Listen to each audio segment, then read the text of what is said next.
Yeah! Hindi lahat na nakangiti ay tunay. Hindi lahat ng may mabuting salita ay may mabuting puso. Ito ang kwento ng isang taong hinahangaan ng marami, pero may lihim na mukha.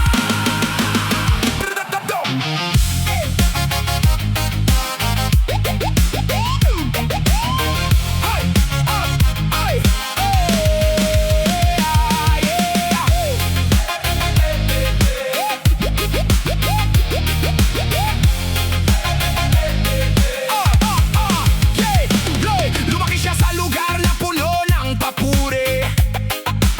Laging bida sa bawat seremonya at salo-salo lagi. Kapag kaharap ang tao, napakabait magsalita. Pero pagtalikod mo, ikaw ang unang sinisiraan niya. Mababango ang pangalan, malinis ang kasuotan, pero sa likod ng maskara ay puno ng kasinungalingan. Konting pagkakamali mo'y ginagawa niyang balita, habang sariling pagkukulang ay pilit niyang itinatago pa. Akala ng lahat siya ang huwaran, pero may lihim na hindi kayang takasan. Unti-unting lumalabas ang tunay na kulay kapag wala ng pakinabang bigla kang iiwan. Hindi sapat ang dasal kung kulang sa gawa. Hindi sapat ang ngiti kung may galit sa kapwa. Mas mahalaga ang pusong marunong magmahal, kaysa bibig na puro aral, ngunit kulang sa asal. Banal na aso, santong kabayo, hindi lahat ng nakikita mo ay totoo. May ngiting matamis, ngunit puso'y bato, sa huli ang katotohanan din ang panalo. Banal na aso, santong kabayo, maskara'y nalalaglag kapag dumating ang panahon. Ang dangal ay hindi nasusukat sa salita, kundi sa kabutihang ginagawa. Isang araw may dumating na pagsubok, wala nang palakpak, wala nang pumupuri sa kanya. Isa-isang lumayo ang dating kaibigan, dahil nakita na ang tunay ang katauhan. Habang ang taong tahimik lang kung kumilos, siya pa ang tinulungan ng buong baryo. Dahil ang kabutihan ay hindi kailangang ipagsigawan, kusang bumabalik kapag tapat ang kalooban. Doon niya naisip ang lahat ng pagkakamali, na hindi pala sapat ang magkunwaring banal. Adi, humingi siya ng tawad sa mga nasaktan at sinimulang baguhin ang sariling daan. Hindi ako perpekto, ikaw rin hindi. Lahat tayo nagkakamali, pero may malaking pagitan ng taong nagsisisi at taong paulit-ulit na nalalamang respeto. Katapatan, kababaang loob, yan ang tunay na sukatan. Hindi ang palakpak ng madla, kundi ang malinis na konsensya sa bawat umaga. Mula noon nagbago ang kanyang paglalakad, mas pinili ang kababaang loob kaysa sa pagyayabang. Hindi na kailangan ng maskarang suot, dahil mas magaan ang pusong walang kinikimkim. Natutunan niyang ang tunay na kabanalan, nagsisimula sa paggalang sa kapwa. At ang tunay na lakas ng isang tao ay marunong tumanggap kapag siya'y nagkamali. Banal na aso, santong kabayo, huwag kang magpalinlang sa panlabas na anyo. Ang katotohanan ay parang araw, kahit takpan mo, sisikat pa rin balang araw. Aso, santong kabayo, mas mabuting simple, ngunit tapat, dahil ang pusong marunong magmahal ay higit sa anumang palabas. Sa mundong puno ng maskara, piliin nating maging totoo, dahil ang pangalan ay maaaring linisin ng salita, ngunit ang ugali ang siyang tunay na magpapakilala sa atin.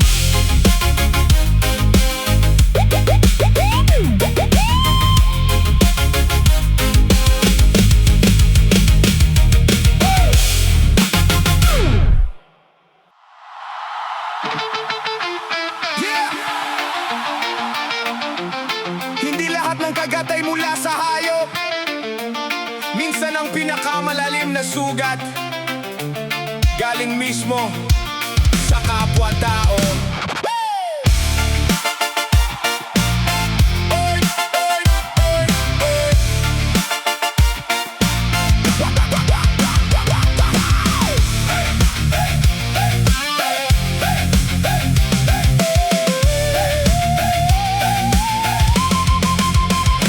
simpleng baryo, payapa ang paligid hanggang may dumating na taong puno ng galit. Konting mali na iba, agad ng pinalalaki, parang apoy na mabilis kumalat sa gabi.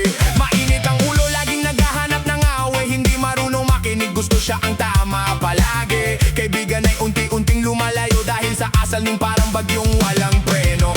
Bawat salita ay tila matalim na kutsilyo, sugat sa damdamin ang naiiwan sa bawat tao. Akala niya lakas sa pagiging mabangis, hindi niya alam sarili niya ang unti-unting nalulugmok. Kapag galit ang namumuno sa isip, nawawala ang liwanag ng mabuting pag-iisip. Ang respeto'y hindi nakukuha sa dahas, kundi sa pusong marunong umunawa. Labis na ugali ng tao, lason na unti-unting sumisira sa mundo. Kapag galit ang laging pinapairal, pati mga mahal mo'y lalayo sa'yo. Labis na ugali ng tao, poot ang laging ibinubunga nito. Pero kung pipiliin mo magbago, may pag-asa pang muling bumangon. Isang gabi siya'y naiwan mag-isa, walang kumatok, walang dumalo sa kanya. Naalala niya ang lahat ng kanyang nasaktan, mga salitang hindi na niya mababawi kailanman. Tumulo ang luha sa unang pagkakataon, doon niya nakita ang tunay na dahilan. Hindi pala mundo ang may kasalanan, kundi ang ugaling matagal niyang kinapitan. Hinga-hinaan na ang humingi ng tawad, mas matapang ang marunong umamin ng tunay na bayani. Kayang pigilan ang sariling galit bago ito makasakit ng iba. Kinabukasan ay nagsimula siyang magbago, bawat tao nasaktan ay isa-isang nilapitan. Unti-unting bumalik ang kanilang tiwala dahil nakita nila ang tapat na pagbabago. Hindi naging madali ang bawat hakbang, pero pinili niyang maging mabuting halimbawa. Sa bawat araw na lumilipas, mas pinili niyang pag-unawa kaysa pag-aawa. Labis na ugali ng tao, kayang wasakin ang tahanan at samahan, pero ang pusong marunong magpatawad, kayang buuin ang dating nasira. Labis na ugali ng tao, huwag kayang galit ang mag-ari. Piliin ang respeto, piliin ang kabutihan, doon nagsisimula ang tunay na pagbabago. Hindi natin kontrolado ang ugali ng iba, pero kontrolado natin ang sarili nating desisyon. Sa bawat pagpili ng kabutihan, mas nagiging ligtas at payapa ang mundong ating ginagalawan.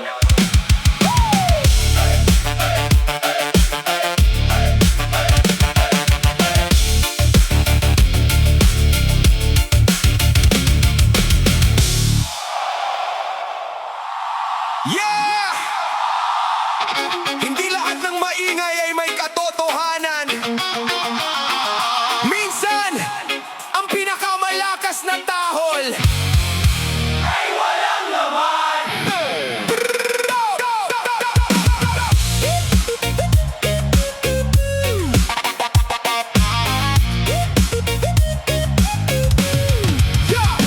May isang binatang tahimik lang mamuhay, masipag sa trabaho, pangarap ay makamtan. Ngunit habang siya'y unti-unting umaangat, mas dumadami ang bibig na gustong humatak. May nagsasabing, hindi yan magtatagal, may bumubulong. Swerte lang yan, wala namang galing. Hindi nila alam ang puyat at paghihirap, ang bawat patak ng pawis sa bawat pangarap. Sa bawat kanto ay may bagong usapan, puro haka-haka at walang katibayan. Parang mga alon na walang direksyon, maingay lang ngunit walang solusyon. Kapag ang ingay ay puno ng paninira, nawawala ang tunay na diwa. Mas mabuting tahimik ngunit may ginagawa, kaysa maingay ngunit walang naitutulong sa iba. Tahol ng tao, maingay sa paligid, pero ang katotohanan ay hindi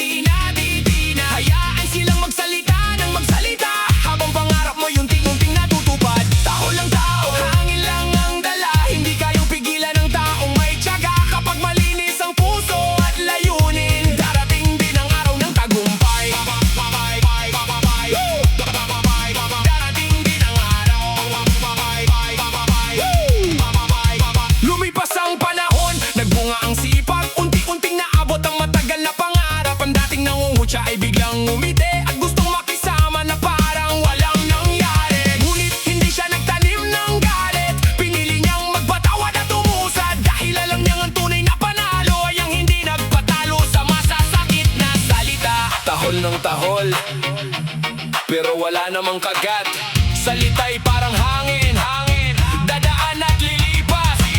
Ang karakterang mananatili at ang gawaang magsasalita. Tahol ng tao, hindi ko naaalintana. Mas mahalaga ang pangarap kaysa kanilang puna. Ang ingay ay lilipas, ang gawa'y maiiwan. Katotohanan ang siyang magtatagumpay sa huli. Tahol ng tao, hindi hadlang sa taong may paninindigan. Patuloy lang sa tamang landas at tayaang ang tagumpay ang sumagot para sa'yo.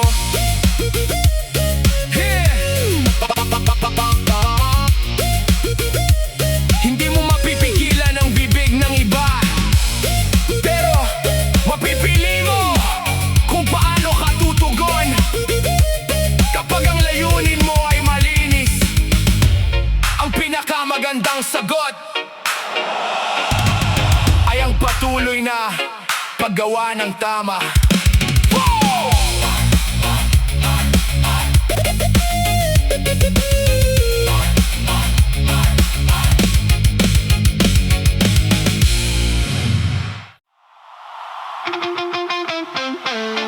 Yeah. Ra-da-da-da-da-da-da. Oh, yeah. Hindi lahat ng laban ay nasa lansangan. Ang pinakamabigat na laban ay ang laban para sa pamilya, para sa pangarap, at para sa kinabukasan.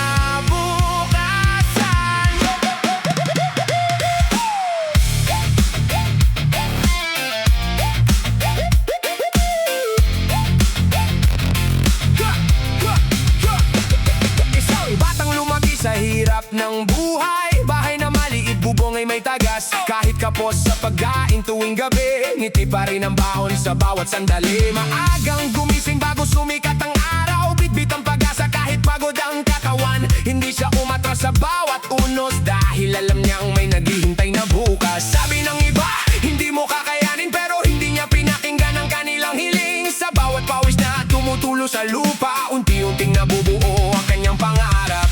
Kapag ang mundo'y gusto kang pabagsakin, ilabas ang pangil ng iyong tapang. Hindi para manakit ng kapwa, kundi para ipaglaban ang iyong buhay. Pangil sa paglalaban ng buhay, hindi sumusuko kahit madapa. Pagyoman ang dumaan sa landas, tatayo pa rin at lalaban ng tapat. Pangil sa paglalaban ng buhay, puso ang tunay na sandata. Hanggat may pag-asa sa dibdib, hindi kailanman matatalo ang mitin. Lumipas ang maraming taon ng pagsubok, maraming luha ang lihim na naipon. Ngunit sa bawat kabiguan, mas tumibay ang kanyang paninindigan. Dumating ang araw na nagbunga ang sipag na iyakon ng pamilya mula sa kahirapan. Ang dating walang-wala ay naging inspirasyon sa bawat taong nawawalan ng direksyon. Hindi lahat ng bayani may medalya sa dibdib, may mga bayani ring nasa pabrika, nasa bukid, nasa dagat, nasa kalsada. Tahimik lang ang laban, pero matatag ang loob. Araw-araw lumalaban, hindi para sa sarili lang, kundi para sa mga mahal sa buhay. Ngayon siya ang ilaw ng kanyang tahanan, patunay na may bunga ang pagsisikap. Hindi kayamanan ang sukatan ng tagumpay, kundi ang pamilyang sama-samang nakangiti. Sa bawat sugat na iniwan ng kahapon, may aral na naging gabay sa pagbangon. Ang tunay na pangil ay hindi sa daas, kundi sa tibay ng loob at marangal na landas. Pangil sa paglalaban ng buhay, hindi sumusuko sa bawat laban. Kapag ang puso'y puno ng pag-asa, wala munos na hindi malalampasan. Pangil sa paglalaban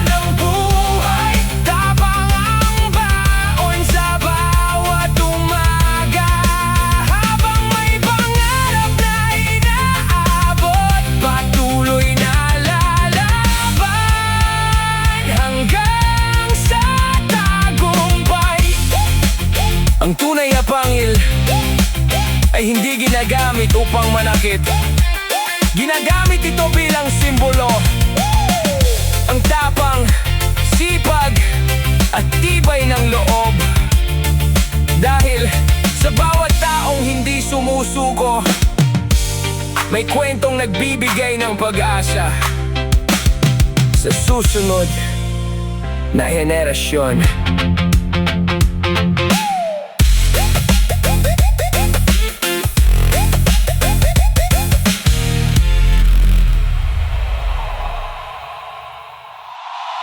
Yeah! May mga taong kapag hinayaan ang galit, parang isip na nawawala sa direksyon. Ito ang kwento ng isang pusong nilamon ng puot.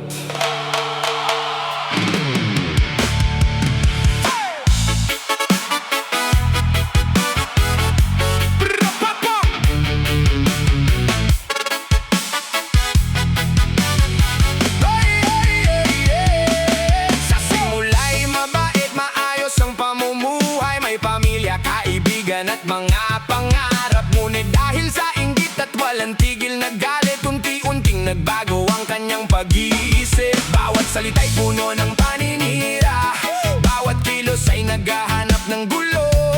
Konting hindi pagkakaunawaan, ginagawang malaking digmaan. Hindi na marunong makinig sa payo, lahat ng kumukontra'y agad nakaaway. Parang apoy na kumakalat sa damuhan, pati sariling tahanan ay nadadamay.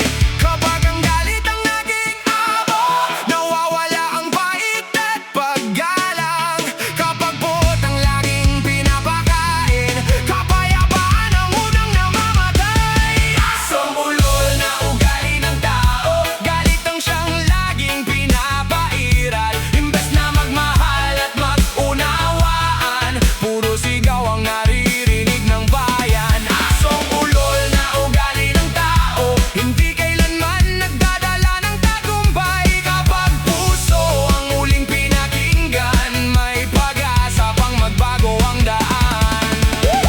Isang araw siya'y naiwan mag-isa, wala nang gustong makinig sa kanyang mga salita. Doon niya nakita ang kanyang refleksyon at naisip ang lahat ng maling desisyon.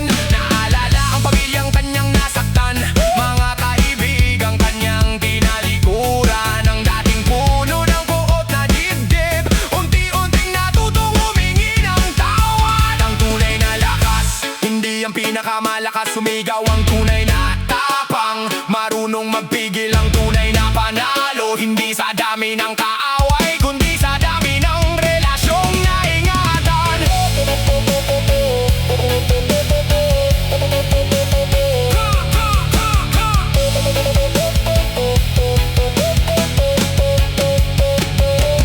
Polis siyang bugmangon, dala ang pagbabago, pinili ang respeto kaysa init ng ulo. Sa bawat araw na lumilipas, mas naging payapa ang kanyang landas. Natutunan niyang ang galit ay lumilipas, pero ang sugat ng salita'y matagal maghilom. Kaya ngayon ay maingat na sa bawat hakbang, at mas pinipili ang pag-unawa kaysa alitan. Asong ulol na ugali ng tao, huwag kaya ang galit ang maghari. Piliin ang pag-ibig at paggalang, doon nagsisimula ang tunay na pagbabago. Asong ulol na ugali ng tao, kapag natutong kontrolin ang damdamin, mas magiging matatag ang sarili at mas magiging payapa ang bukas. Ang tao ay may pagpipilian, maaring piliin ang galit o piliin ang pag-unawa. Ang tunay na lakas ay nasa kakayahang kontrolin ang sarili. Kahit mahirap ang laban, doon nagsisimula